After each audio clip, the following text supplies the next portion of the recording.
I think we are 1 minute past 4, so I'm going to call to order the 2,456th meeting of the Darien Police Commission.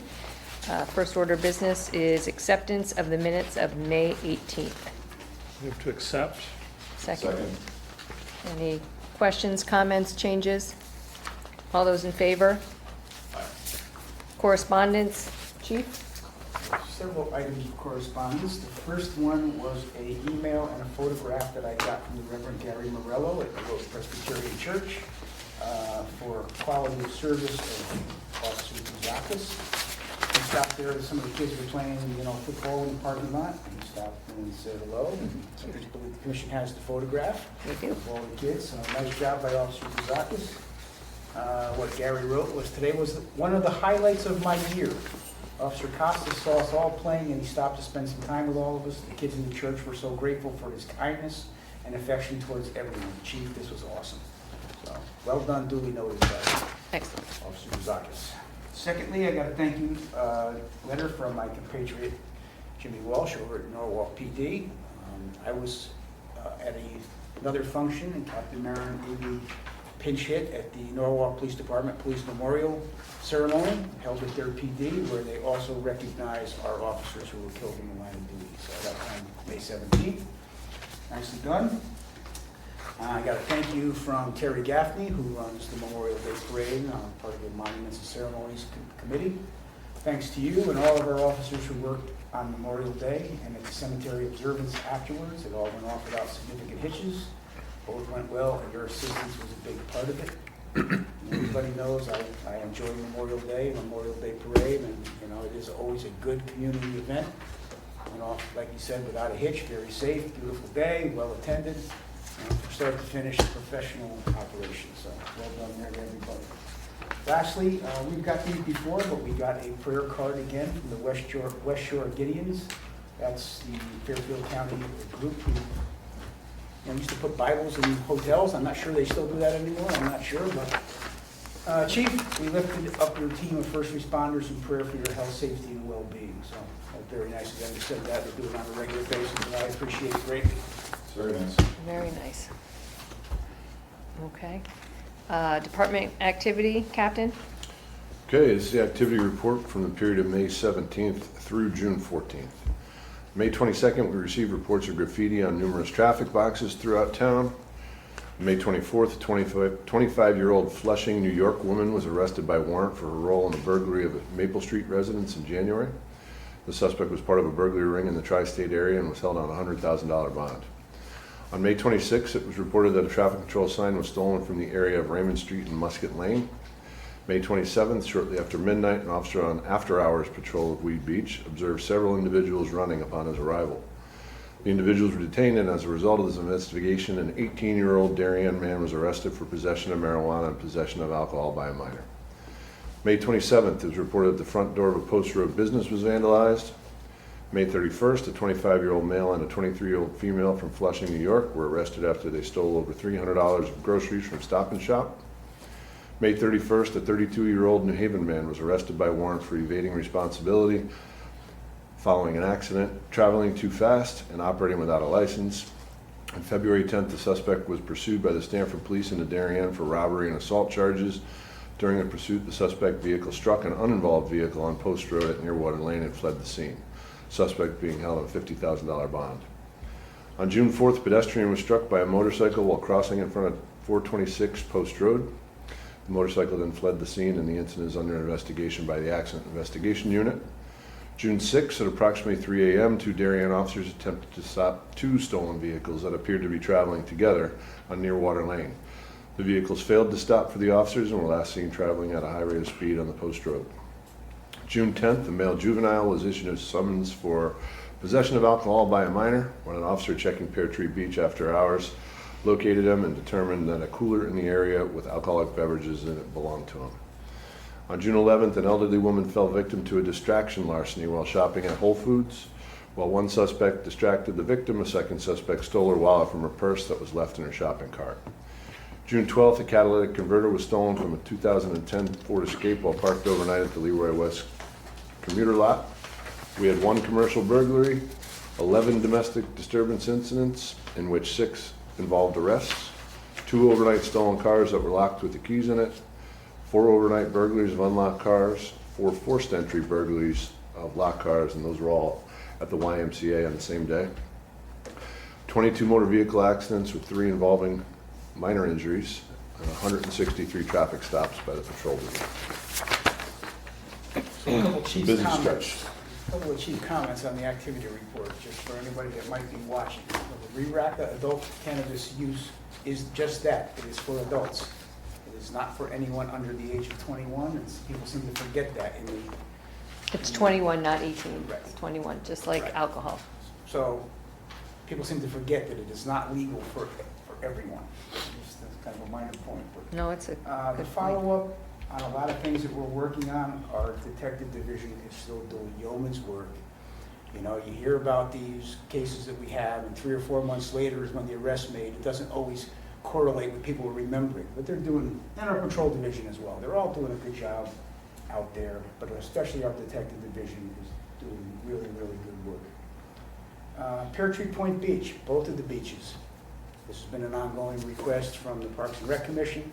They are having, on a regular basis, there's people down there at the beach, right? And they're finding beer cans, they're finding trash, they're finding remnants of bonfires on the beach. None of that is allowed, especially after hours. So our officers are diligently checking the beach and remind everybody, if that gate is closed, the gates are closed, the beach is closed, there's no access allowed to anyone. As is Great Island, right? As is Great Island. Great Island right now is closed off limits even during the day. No one should be on Great Island unless they live there, or they're leasing an apartment, or they're a police officer. Those are about the people really that should be down there as of now. And just kind of 11 domestic disturbances in less I than was 30 going to ask days. about that. Right, these are high-risk calls for our officers, but domestic disturbances continue to happen with regularity. Our officers are highly trained and to properly respond to these, and we do take quick, responsive, and fair action on these, but they're still continuing. This is maybe an anomaly, that 11 in 30 days, but just want to point that out. That is one of our high-volume calls as of late.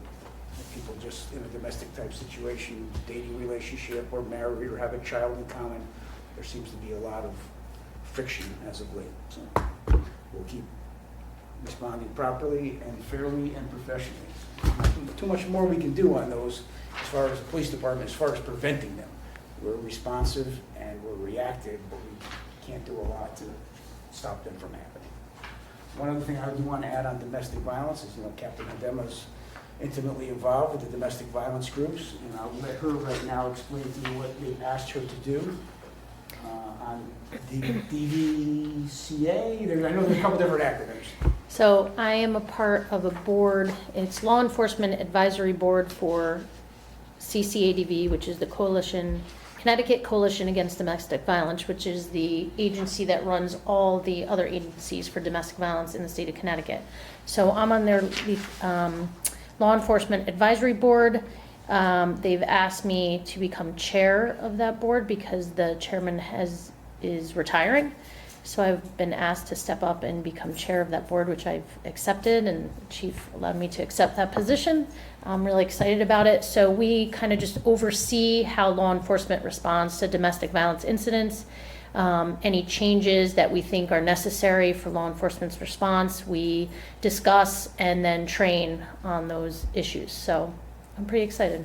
Congratulations. Congratulations. That's great. I'm very happy that some of the administrative staff and some of our command staff as well is well engaged with community groups across the state on things that matter to law enforcement for professional law enforcement. Right? We're not siloed on this kind of stuff. We are all working together, either it's from the different committees here in Darien or the regional committees. So the more that we can be engaged and have a seat at the table and a voice at the table, the better off we are. Is this for Fairfield County? No, so the board is for the state of Connecticut. Our agency is for Fairfield County, but the board oversees the whole state. That's great. Congrats. Thanks. That is, okay. Public comment, I don't see anyone here from the public, so should they show up, we will readdress that. Old business, building issues update. Captain Hidema? So we've been okay. There was a minor hiccup with plumbing in the women's locker room this past weekend. Just drainage issues again. So it wasn't as bad as it has been in the past, but still an ongoing problem.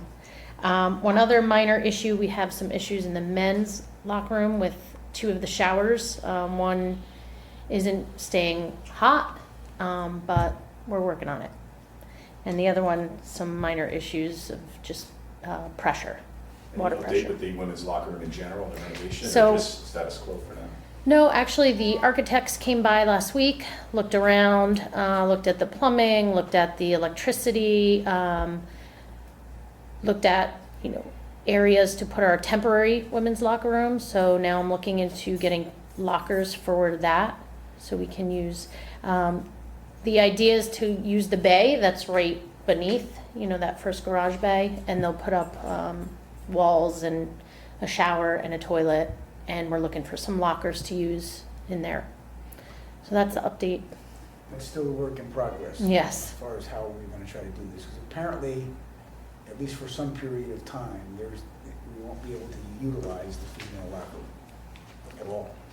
I don't know how long that will be, but we'll try to keep it as short as possible. And clearly, you can't have construction workers doing construction around a functional locker room, so Captain McDonough's got a pretty good handle on it, and try to get this done as, with least expense and as expeditiously as possible to get this in the rearview mirror as well, so keep working on it. Okay, traffic issues, Captain, that you as well? Okay, so the only thing we have is a concern down on Hoyt Street where Kensett is located. So when you exit out of that street, which is, I think it's Wakemore, There's photos in your packet. Wakemore Street, I have photos here of a vehicle parked on the corner there where it is allowed. There's no parking signs there currently. So I took some pictures as you're approaching that stop line to show a sight line onto Hoyt, which Hoyt Street is a busy street. Speed is, significant there. So you have to really inch out. And so one of the photos in there with the vehicle, you see I took where the sight line needs to be if you were to make a good left turn out of there and not hit anyone. So then I took photos of the same locations without a vehicle there and show how the sight line has changed. So we have gotten complaints from people that live in Kensett about that turn. And so the suggestion is to put a no parking sign right there on the corner, which I think I agree with. Yeah, that's a Pretty very, sig- yeah. pretty Can we significant do that Yeah. on a state road?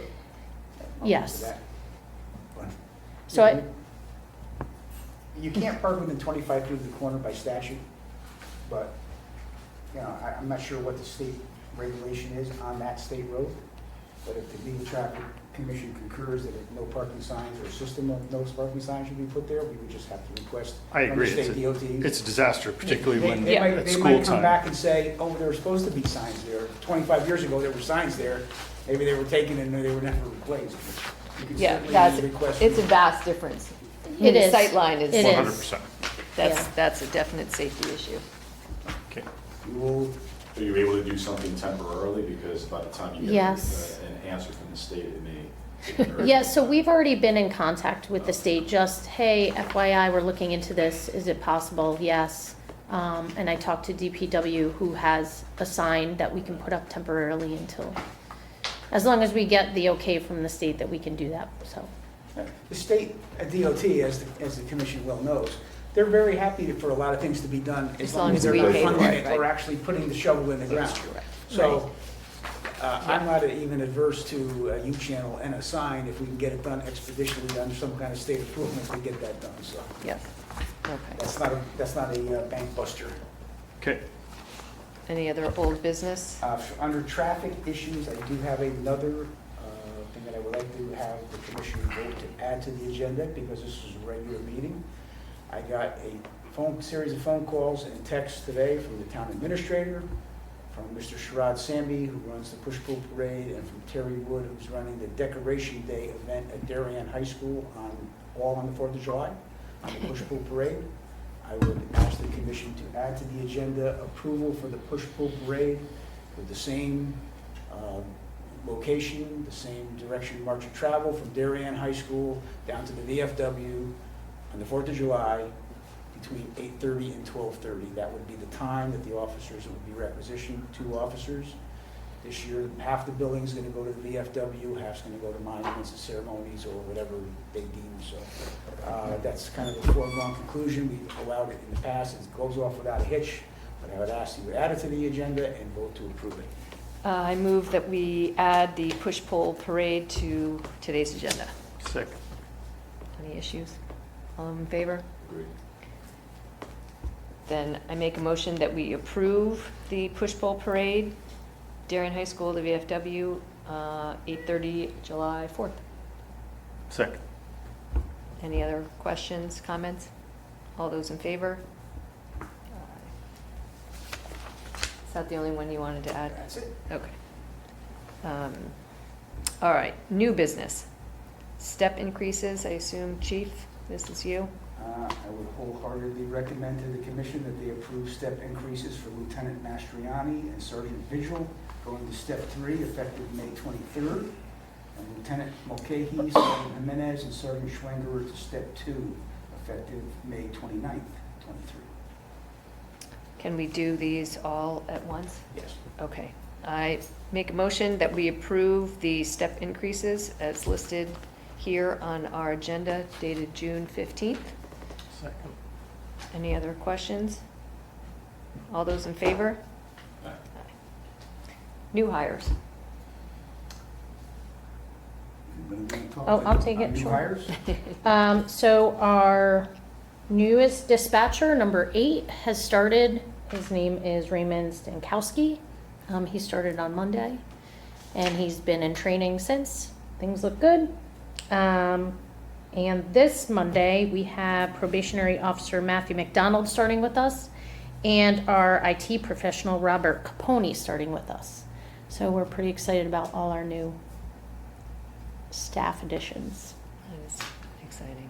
We don't need to do anything with those, that's just for, So you know the names of the people who work yes. here. Sometimes I have to catch myself to make sure that I'm looking at who I think I'm looking at. All good. Nope, we welcome them to the Darien Police Department. Okay, request for Officer Bryce Brown to take a position as assistant football coach at Darien High School. And Officer Brown reached out to me. He has been asked to be some type of assistant football coach at DHS. That is a paid position during the football season. It would not interfere with his SRO duties. I think it's a good dovetail between the student body and the student activity and the Darien Police Department. I would wholeheartedly again recommend that you allow him to take that position as outside employment. Yeah, I spoke to one of the parents that were looking to recruit him for this position, and I think they're really, really excited about it. And, I'll just comment on that briefly for both SROs. In fact, having one at middle school graduating this year and one at the high school, just received unsolicited feedback about both of them. Just really wonderful additions, both to the high school and the middle school for Officer Taggart as well. So And, Bryce really, really Brown, complimentary. Bryce Brown does know football. Yeah. I don't think it will be a downgrade from any assistant coach that was possibly there before, so. That's great. All right. You want to add on the thing we talked about? Do we need to approve this, or you? The Yeah, he that needs just to be approved as Okay. well. Oh, the, The fitness. sure. Again. Should we make a motion for this and then? Mhm. All right. I make a motion that we approve the request from Officer Bryce Brown to take the position at Darien High School. Second. Any other questions? All those in favor? Again, I would ask the commission, since this is a regularly scheduled meeting, to perhaps consider adding onto the agenda a topic of conversation that we've had peripherally, but as far as a wellness program for our officers. If you'd like to add that to the agenda, Captain Adela is ready to speak to the project. I move we add the discussion of the wellness program to our agenda for June 15th. Second. Favor? Captain? Captain Okay. Dema? So this past year, we've been working on an incentive for officers for health and wellness. and it's been added to the budget starting July 1st. We've discussed a reimbursement up to a specific amount regarding how many times they attend the gym each month. And once they hit those standards, they must submit paperwork to show their activity and their payments, and they will be reimbursed to an amount that the commission has approved. And you're overseeing the program, correct? Right, so we have a committee, a health and wellness committee that I'm overseeing, and they will go through all the paperwork every 6 months for reimbursement. I think it's a great idea. Yep. As the commission well knows, officer wellness and long-term effectiveness of police officers, we're way overrepresented in a lot of the areas we don't want to be overrepresented in. Long-term survival rates, post-retirement, cardiac issues, you name it. And every expert is in agreement. There's no one who says, no, I don't believe that the police profession is overly represented. So anything that we can do to balance that for our officers long-term, I think it's worthwhile. It's well worth it. Agreed. Do we need, do we need to vote on something? Yeah, that would be an expenditure, this would be funded through the alarm fund. Oh, no. through the No, it's budget. in- We have a certain Right. amount in the budget. We have it, okay. Anything supplemental, right? All right, so it's already in the budget, and so we don't really need approval. We're just, In the event that every officer right. does this, we may need some supplemental funding from the alarm fund, but as the new fiscal year goes forward, we can kind of monitor that. I don't think we're gonna have 51 officers all seeking reimbursement. I would be perfectly happy if we did, to be honest with you. But really, to buy into this program and actually do what the standards will do, it would be a benefit to every officer that's here, so. And do we have, I assume, an ability to review it, the commission? Yearly, yes. Yeah, I would Yeah, recommend we review. do this as a one-year pilot program for fiscal '24 That's and what I was- reassess. Agreed. We don't need any vote on that, do we? It's already been approved in the budget, and we will say good luck. Hopefully it's well-used, and we'll revisit it in a year. I hope So we'll so. have probably quarterly updates, take a look at, see who comes, see who goes, see who drops off, see who might come on. We do have a lot of younger officers now, so I think more of them would be apt to be buying into this project. I'm interested to see, and hopeful, optimistic, I should say. Okay, we have come to the end of any other agenda items since we've been adding today? I think we're done. I think a couple add-ins is enough. Okay, well, we are going to go into executive We session. need We to are, talk about the next meeting. yes. We are not going to have any votes coming out, so once we come up with our next meeting, we can dismiss our nice people here. Next regularly scheduled meeting is July 6th, which sounds like maybe that wouldn't be good for people. June 29th? 29th. Oh, wait, It's just too long. Oh, First and third Okay. Thursdays of the month, So it would be July 6th. July 6th or the 20th, or whatever. I cannot do, I am not around the 6th, but that doesn't necessarily mean anything. do I hear the 13th or the 20th? 13th is fine for the chief. 13th or 20th, either. 20th would work better. 20th, I will be away. and so will Ally. 13th, I mean, if we have to do it 13th, fine. Brent, are you good for the 13th? I'll get for the 13th, yeah. All right, well, let's say the 13th as a first bid and see where we go from there. Okay, meeting adjourned into executive session.